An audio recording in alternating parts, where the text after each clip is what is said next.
Bonjour à tous, nous sommes ici en Corrèze, sur la Diège.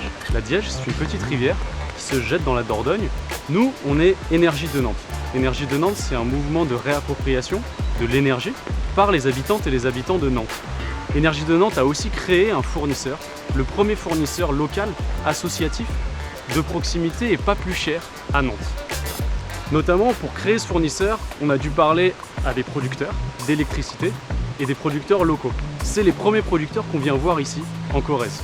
Ce sont les forces motrices de la Diège.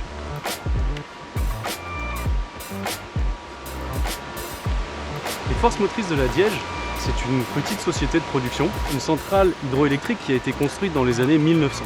Bien avant la nationalisation du secteur de l'énergie, mais aussi bien avant l'électrification de la France entière. À l'origine, les forces motrices de la Diège alimentaient 6500 personnes dans les villages aux alentours. On va aller voir Serge Vial, qui aujourd'hui est le propriétaire des lieux. Bonjour Serge. Voilà, bonjour. Ça va? Ça va, heureux de vous accueillir à la centrale hydroélectrique de la Bessette, Merci. en Haute-Corrèze. Voilà. Merci. Est-ce que vous pouvez nous en dire un peu plus sur cette centrale, Serge? Cette centrale date début des années 1900, 1903 exactement, à l'initiative d'un industriel bruitiste, M. Mazot, voilà, qui a conçu cette centrale pour alimenter la ville d'Ussel et essentiellement la gare d'Ussel.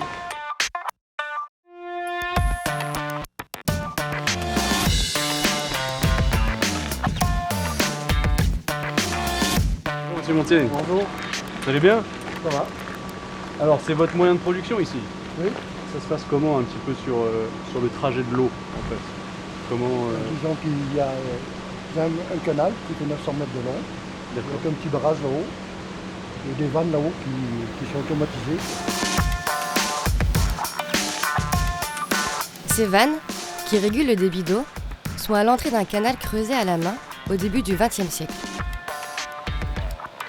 Ce canal dévie une partie du cours de la Diège qui rejoindra ensuite la rivière.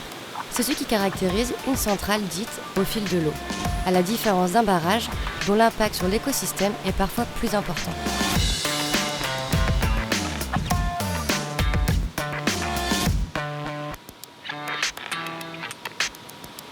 l'eau arrive là-haut, elle tombe donc. L'eau arrive à l'entrée des conduites, il y a une grille avec un dégrilleur automatique pour nettoyer à l'automne. Et ensuite ça arrive à la turbine avec environ 19 mètres de chute, c'est ça? 19,50 m de chute. Voilà, 19,50 m de chute. Ça arrive sur les 3 turbines en fait. 3 turbines. Exactement. Et ça entraîne les turbines du coup qui produisent de l'électricité. Voilà. Ok.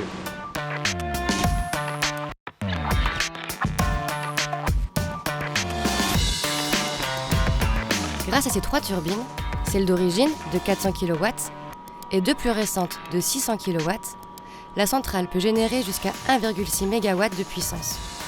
Il existe en France des centaines de centrales de ce type. Chacune doit être construite sur mesure en s'adaptant au terrain et à la rivière qui l'alimente.